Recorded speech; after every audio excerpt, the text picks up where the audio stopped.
¿Estamos entonces, Kevin? Licenciado Kevin. Adelante, licenciado. Gracias, Lick. Bien, compañeros. Ahí tenemos entonces la presentación. ¿La visualizan? Sí, licenciado. Ok. Sí, licenciado. Sí. Ok, vamos a platicar entonces para concluir la unidad 2, el capítulo 5, que es un repaso para estar previos al examen, ¿verdad? Ustedes la segunda unidad de la lógica objetiva de la historia. O sea, no podemos nosotros obviar que hay un continuum historia, que es lo que si se va sistematizando a partir del tiempo. Entonces, eso nos va marcando el desarrollo histórico de las sociedades y en este caso de la civilización como tal. Ya el licenciado Kevin hacía una semblanza de todo eso. Entonces nosotros decimos que el estudio de la formación socioeconómica, o sea, la formación, cuando hablamos de formación socioeconómica, no debemos nosotros olvidar que tiene 3 elementos. ¿Cuáles son esos elementos de la formación socioeconómica, compañeras, compañeros? ¿Qué comprende la formación socioeconómica?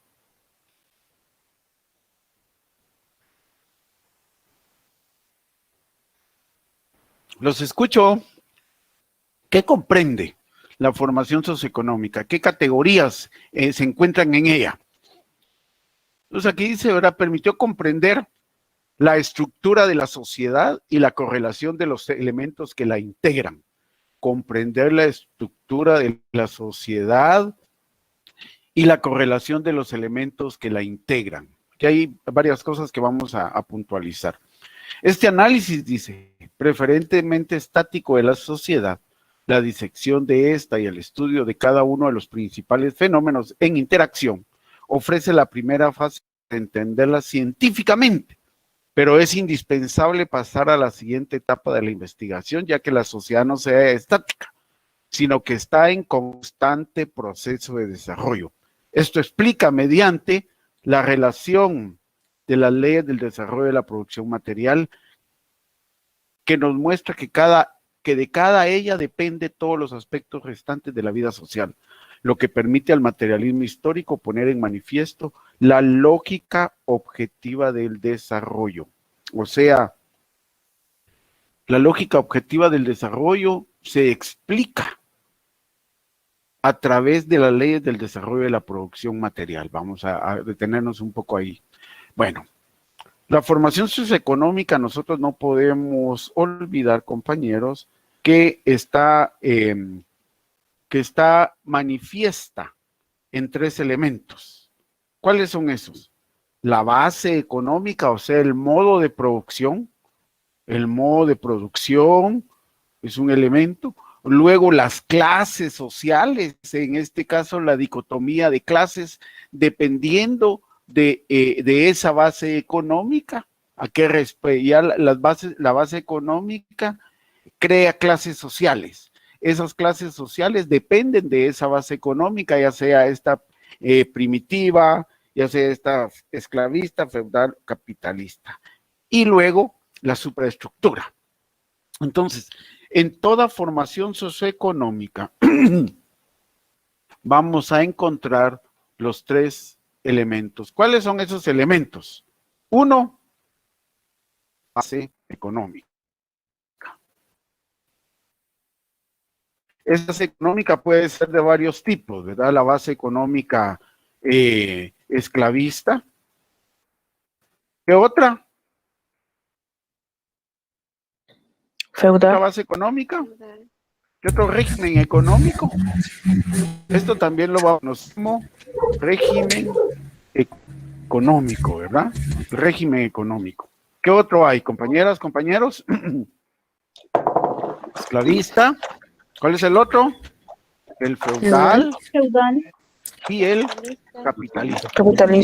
¿Se visualiza ahí la nota que estoy escribiendo? ¿Se visualiza? Sí. Sí, ok. Ok. Esto, así tenemos una nueva visión, ¿va usted? De cómo ir comunicándonos. Entonces tenemos esa formación socioeconómica que tiene tres elementos: el régimen económico o régimen económico que puede ser esclavista, feudal y capitalista. Luego están las formaciones económicas, el régimen socialista, ¿verdad? El régimen socialista, y yo lo llamo así, la utopía comunista. La utopía comunista, el ideal, ¿va? Ustedes, lo que quisiésemos alcanzar. Luego, esta es una primera parte. Luego estaríamos con las clases sociales. Las clases sociales.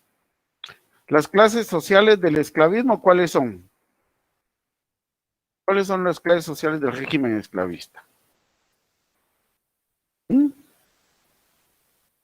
¿Cuáles son, compañeras? Esclavos y esclavistas. Esclavos, ajá, esclavos y esclavistas. Ajá, esclavistas, ¿verdad? Luego tenemos las clases sociales del feudalismo. El feudalismo, que son ¿cuáles? ¿Cuáles son las clases sociales del feudalismo? Los siervos de la gleba y los señores feudales. Y en el capitalismo, ¿cuáles son? La burguesía y el proletariado. Capitalismo, tenemos entonces,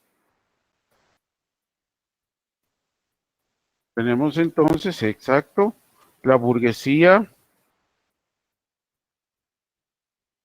y el proletariado. O, como yo le llamo, la clase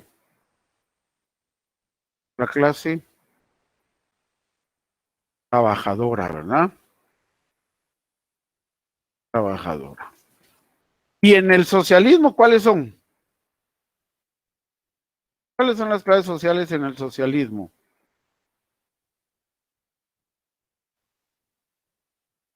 ¿Cuáles son? ¿Cuáles serán las clases sociales en la burguesa? ¿Habrán clases sociales en el socialismo? No, ¿verdad? Es la eliminación. La eliminación de las clases. Pero si ustedes me preguntan la realidad de esto, es que sí hay clases sociales, ¿verdad? Siempre va a haber la dirigente o constituida en el partido, o a ustedes la que se constituye en el partido comunista,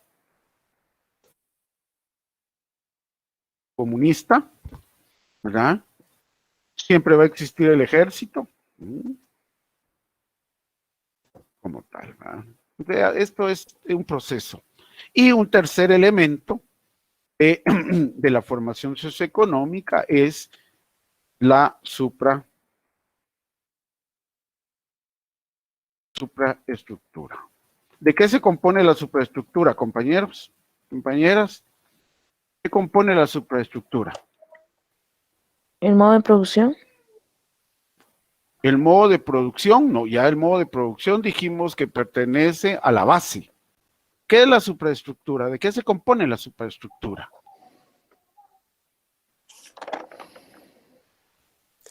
El modo de producción normas, leyes, instituciones y las formas del poder, los que ordenan y controlan el funcionamiento. Ok, ¿cómo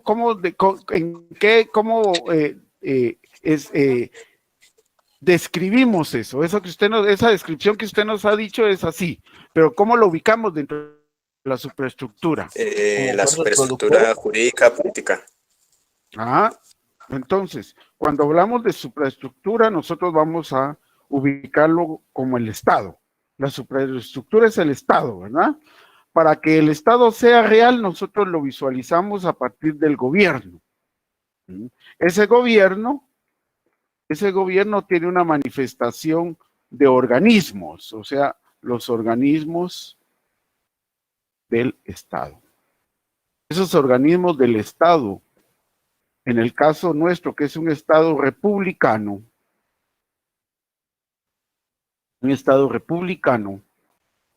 ese se va a manifestar, lo vamos a hacer para que sea real, ¿va? Ustedes, porque la superestructura, bueno, ahí está la superestructura, sí. Entonces, para que esa superestructura nosotros la podamos visualizar, nosotros la podamos ver, concretar, visualizarla. Entonces, para eso está el gobierno. Y para que exista el gobierno dentro del Estado republicano, van a haber 3 órganos, que son los órganos que surgen a partir de la Revolución Francesa, ¿verdad? De la Revolución Francesa. ¿Cuáles son esos organismos? Lo jurídico, lo político y lo ideológico. Entonces resulta que el Estado es esa manifestación de la superestructura que se refleja en lo jurídico, que es como decía ahí. ¿Cuál es su nombre, compañero, que me hablaba de las leyes y esto? Narciso Arroyo. Gracias, Narciso. ¿Qué nos decía usted, Narciso?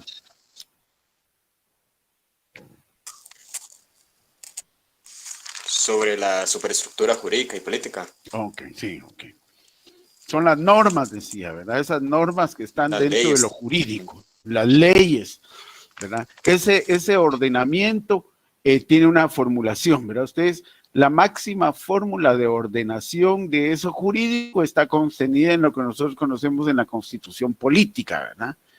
La Constitución política, por un lado, y en su paralelo, todo el andamiaje de la convencionalidad internacional, o lo que los juristas llaman la convencionalidad constitucional, o sea, la constitución política de la República y todos aquellos convenciones, tratados de orden internacional que Guatemala ha suscrito. Por ejemplo, el Pacto de San José, donde tiene contenido el tema de la pena de muerte, que no se puede aplicar la pena de muerte, y por eso muchos de los partidos de derecha, incluso el mismo gobierno, ha dicho, bueno, queremos aplicar la pena de muerte, pero no se puede por el Pacto de San José. No, yo digo sencillo, hay que denunciar el Pacto de San José en lo referente a la cláusula sobre la pena de muerte. Esa potestad la tiene el Estado de Guatemala, y bueno, que siga el proceso de juicio sobre la ejecución de la pena de muerte. Ese es un ejemplo entonces de cómo efectivamente la convencionalidad internacional juega un papel importante dentro de ese andamiaje jurídico. Igualmente todo el tema de los derechos laborales, ¿va? Ustedes, todo el derecho laboral que está contenido en las convenciones de la OIT, y dentro de ella hay una que es polémica, que está referida en el convenio 169, es referido a la consulta a los pueblos sobre todo el tema de minería, hidroeléctricas, toda esa problemática que hay sobre el tema de consulta, o lo que está pendiente sobre el convenio 175 de la OIT, que es la regulación del tiempo de trabajo parcial, ¿verdad? Que era lo que platicábamos en algún momento.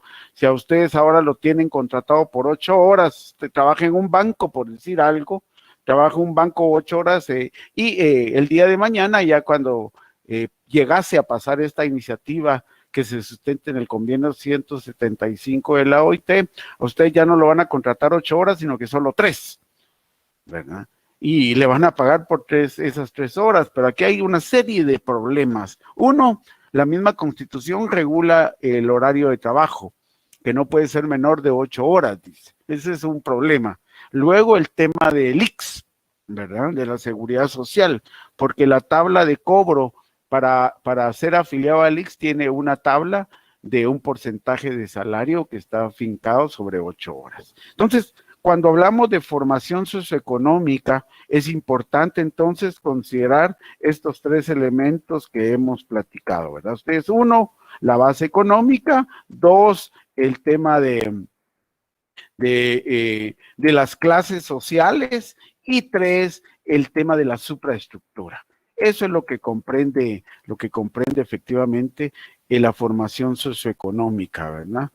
aquí siempre podemos jugar con un elemento, ese triángulo, como yo le llamo, ¿verdad? Ustedes, un triangulito ahí que se puede marcar en esta relación, donde la base esté lo económico, lo que está en medio del triángulo las clases, y en la cúspide del triángulo está el tema de la supraestructura.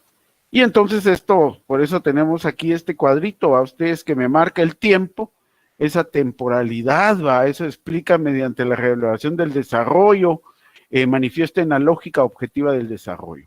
¿Cómo evolucionamos? ¿Va? Ustedes cómo de la descendencia de los árboles evolucionamos, creamos instrumentos, domesticamos el fuego, domesticamos las plantas, construimos ciudades, creamos filosofía sobre la construcción, creamos pensamiento, creamos culturas y hasta llegar a esta manifestación. ¿Qué es esto que está aquí? ¿Qué será? ¿Qué creen que es esto que está acá? Parece un plato volador, un platillo volador. Un platillo volador, ¿va? Ustedes, realmente es un hongo, ¿va? Ustedes, un hongo de la bomba atómica. Pero, y ahora esto, pues ya tal y como dice la compañera, el platillo volador, ¿va? Ustedes ya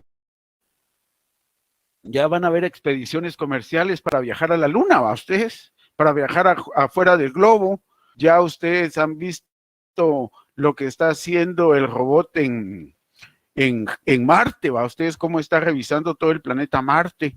O sea, esa es la lógica objetiva del desarrollo social. Esa es la mayor manifestación. ¿Alguna duda, pregunta sobre este tema para que tengamos claro lo que es la formación económica y sus tres elementos? ¿Algo ahí que quieran comentar? Ok. Luego tenemos el segundo elemento, a ustedes el segundo elemento que es la sociedad y la naturaleza. Licenciado, o sea, esa íntima relación. Miren, y ya entró el invierno, ¿a ustedes? ¿Ya se dieron cuenta que entró el invierno? Ya. Sí, Eso, sí. sí, yo estoy viniendo del sur de México. Ay, estoy entrando al sur de México. Que fue una actividad ya sobre migrantes. Todo este tema de niños no acompañados realmente es significativo. Ya se enterarán. Pero está lloviendo. Y entrar a Guatemala, ayer cuando entré a Guatemala, en la noche o en la madrugada, toda la carretera ahí para el altiplano, lloviendo y una fuerte lluvia realmente. Fuerte la lluvia. ¿Esto a qué creen ustedes que es? Porque nunca había entrado el invierno en abril, ¿va? Ustedes, ya en abril estamos en puro sol, verano, ¿ah? En mayo que caen las primeras lluvias. ¿A qué creen ustedes que se debe eso? A la contaminación. ¿Perdón? A la contaminación. El calentamiento, la contaminación, pero también el reacomodo del bloque, ¿va? Del bloque terrestre, del globo terrestre, perdón, la reacomodación del globo.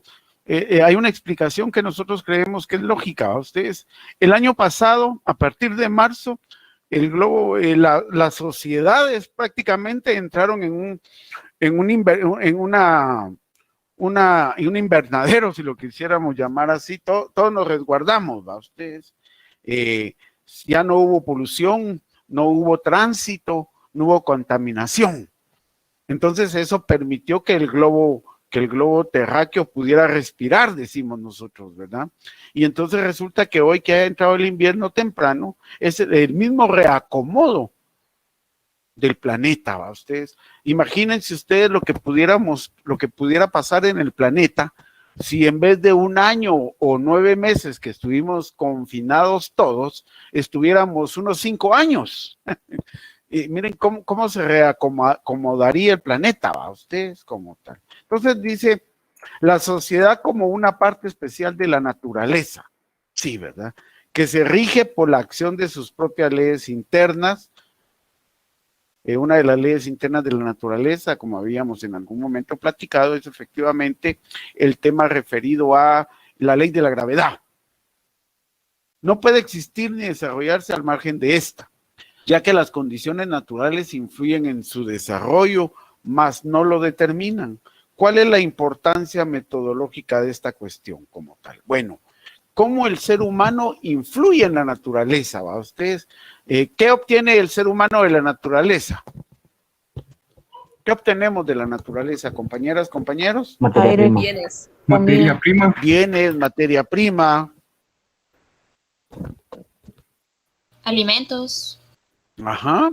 Y todo eso lo hacemos a partir de lo que llamamos la transformación de la naturaleza. Eso que se recuerdan que mirábamos en la actividad, ¿verdad? El principio de la actividad, el principio de la transformación, ¿verdad? Esos principios que permiten efectivamente entender cuál es la relación entre los seres humanos y la naturaleza.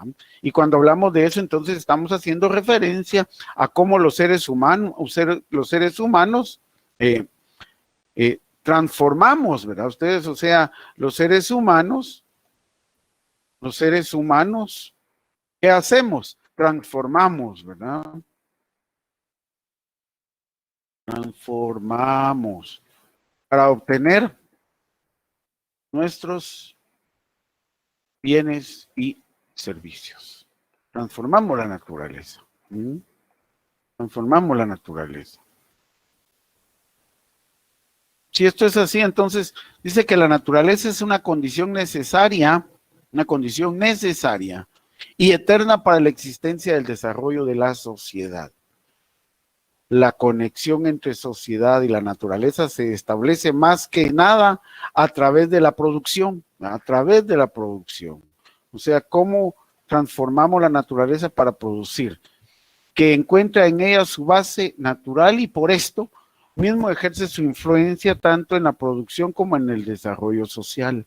El ambiente geográfico ofrece ciertas posibilidades para un fenómeno de la producción, pero utilizarlas depende de la sociedad como tal, ¿verdad? Y entonces aquí tenemos a Bolivia, el mapa de Bolivia, tenemos ahí, o un departamento de Guatemala puede ser, ¿va? O esto, ¿a dónde podría ser? ¿Dónde hay la mayor producción de arroz? ¿En qué continente hay la mayor producción de arroz? ¿Ustedes? En el asiático. En Asia. Perdón. En el asiático. En Asia, ¿verdad? Ustedes en Asia. Y también en países como los nuestros que tenemos petróleo, la agricultura, ¿va? Ustedes, tema de agricultura, en todas sus manifestaciones, metales, ¿verdad? Los metales preciosos. Tenemos una gran diversidad que nos aprovechamos de la naturaleza. El ser humano se aprovecha entonces de la naturaleza. ¿Qué es en sí entonces la naturaleza? Riqueza natural en medios de vida, riquezas naturales en medios de producción. Entonces tendríamos como dos grandes manifestaciones, la clasificación de las condiciones naturales con arreglo al papel que desempeñan en el progreso de la sociedad. Para ello entonces tenemos los siguientes criterios. La riqueza natural en medios de vida, o sea, la fertilidad del suelo, las plantas, los árboles, ¿no? La riqueza natural en medios de vida. ¿Cómo producimos la tierra? ¿Cómo hacemos que la tierra sea fértil para la producción de bienes? 2. Las riquezas naturales, ¿no? Las riquezas naturales. Esas riquezas naturales en medios de producción, metales, carbón, madera, petróleo, incluyéndose aquí los ríos navegables, los saltos de agua. ¿Para qué me va a servir un salto de agua a ustedes?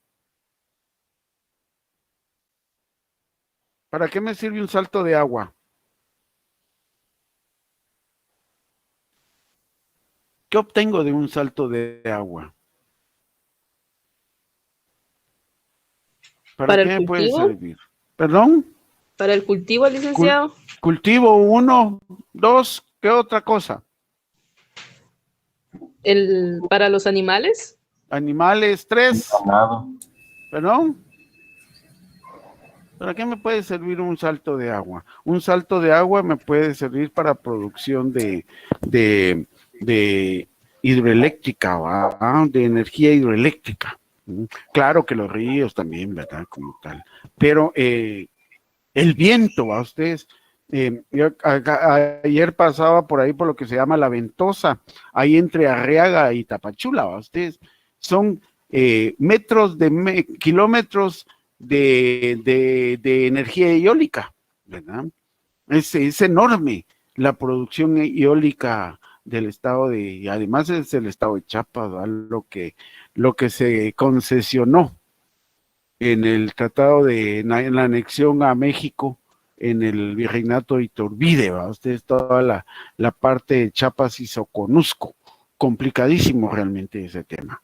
Bueno, y la primera categoría va, las riquezas naturales desempeñan un gran papel en las fases inferiores del desarrollo de la sociedad y la segunda, en las superiores, explicación como tal, ¿verdad? O sea, cómo en un principio la humanidad se sirvió de la naturaleza. Bueno, los países como nosotros que seguimos siendo exportadores de materias primas, seguimos dependiendo de esa primera relación con la naturaleza, ¿verdad? No tanto de la segunda, porque nuestra producción no es una producción de tecnología, sino que una producción eminentemente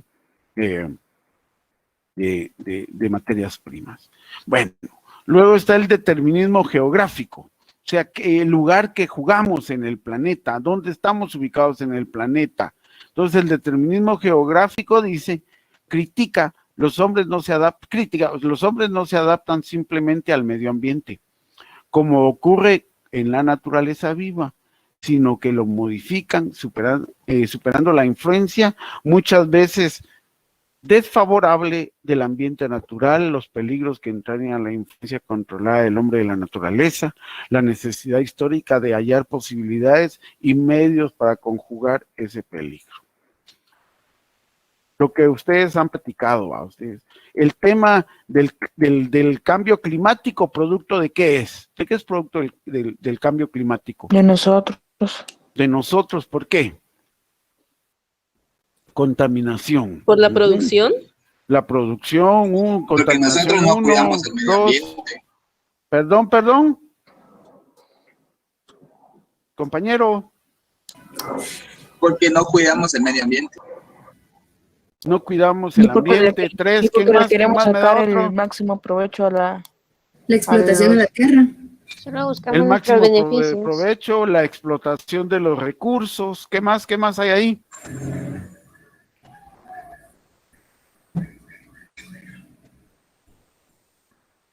O sea que sí podríamos nosotros controlar el tema del cambio climático.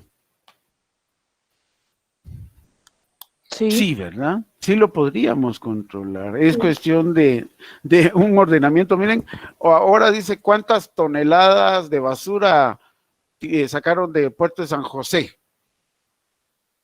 Y hace una semana creo que cuando salieron las primeras fotografías de la playa, ¿va? Ustedes, este fin de semana la gente se fue a las playas, miren lo que dejaron. ¿Y qué se miraba?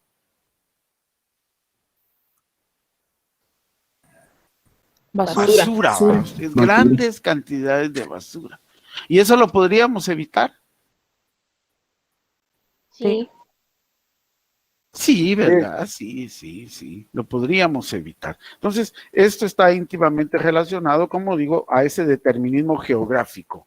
Dependiendo del lugar, bueno, ese determinismo geográfico tiene que ver con la utilización, ¿verdad? Ustedes, si fuéramos como Venezuela, ¿qué pasa en Venezuela? ¿Cuál es el determinismo geográfico de Venezuela?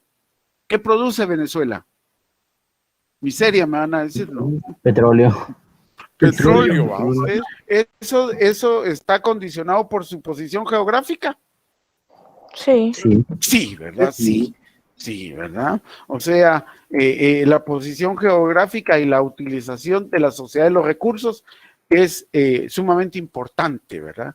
Nuestra posición geográfica, ¿para qué nos podría servir? ¿Qué creen ustedes? ¿Qué creen ustedes que podría servirnos nuestra posición geográfica? La siembra de cosechas. Uno, El turismo. más imaginativos. ¿Para qué nos podría servir nuestra posición geográfica? ¿Mariscos? Mariscos, la producción de los océanos, ¿verdad? ¿Qué más podríamos hacer? Exportación. ¿De qué?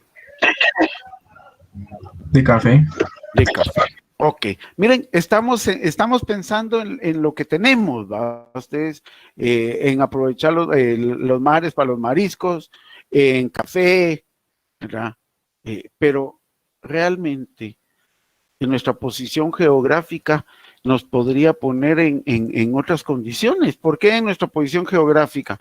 Estamos, como decía Cabal, va tan cerca de Dios y tan lejos tan cerca de la riqueza y tan lejos de Dios. El tema de nuestra posición geográfica para tener un corredor seco, ¿verdad? Entre el Océano Pacífico y el Océano Atlántico, sin necesidad de llegar a Panamá, ¿verdad? Nosotros podríamos transportar,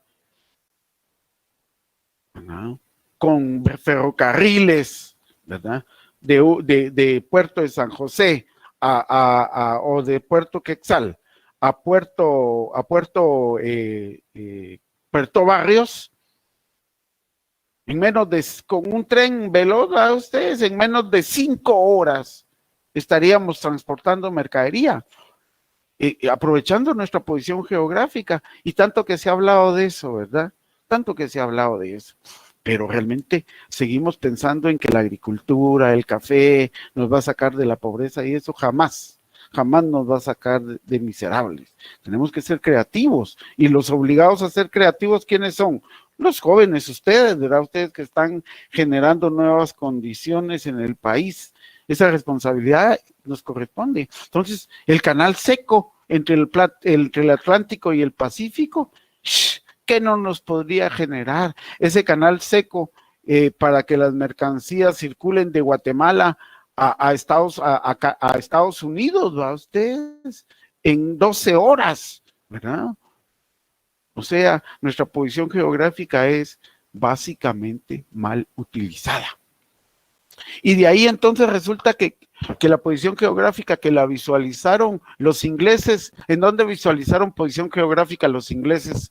En el territorio de Mesoamérica. ¿Ustedes? Belice. En Belice, ¿verdad?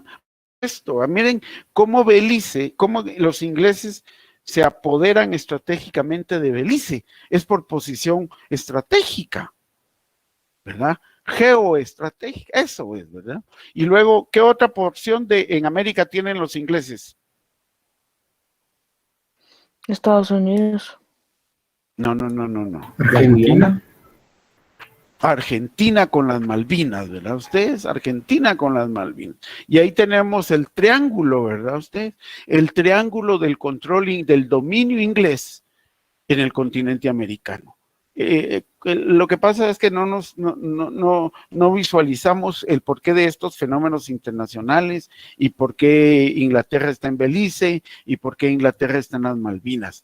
Obedece a un control geoestratégico, pero en este caso nosotros estamos hablando de Mesoamérica, del papel que juega Guatemala en el contexto del mundo, pero ese contexto del mundo manifestado geoestratégicamente. Por eso, cuando hablamos de la lógica del desarrollo, efectivamente tiene que ver con el posicionamiento geoestratégico, de dónde estamos ubicados, pero lo más importante, qué capacidad tenemos efectivamente para entender el papel que nos correspondería. Ya he puesto dos ejemplos. El tema del canal seco entre entre el mar Pacífico y el mar Atlántico. Así, lo que hace Panamá, lo que visualizó Panamá hace más de 100 años con el canal de Panamá. Nosotros bien podríamos tener un canal. Y ese es el tema de los chinos, ¿va ustedes? ¿Por qué los chinos han estado invirtiendo en Nicaragua? ¿Verdad? Por el tema del canal seco con Nicaragua. Ahí podríamos decir que es híbrido, ¿va? Porque es parte tierra y parte a partir del lago del lago de Managua, ¿va ustedes? ¿Verdad? Pero estamos hablando de transportación de mercancías. Y cuando hablamos de transportación de mercancías, estamos hablando de tiempos, ¿verdad? De tiempos para de producción, de ubicación y de control. ¿Alguna pregunta, algo sobre esto? Bueno, ¿qué relación guardan pues el crecimiento demográfico y el cambio de la densidad demográfica con el progreso de la producción? ¿Qué papel desempeñan los fenómenos en el avance de las sociedades? ¿Verdad? ¿Importará nuestro posicionamiento demográfico con el cambio de la densidad demográfica? ¿Qué será eso de densidad demográfica? Crecimiento demográfico, densidad demográfica, ¿qué será eso?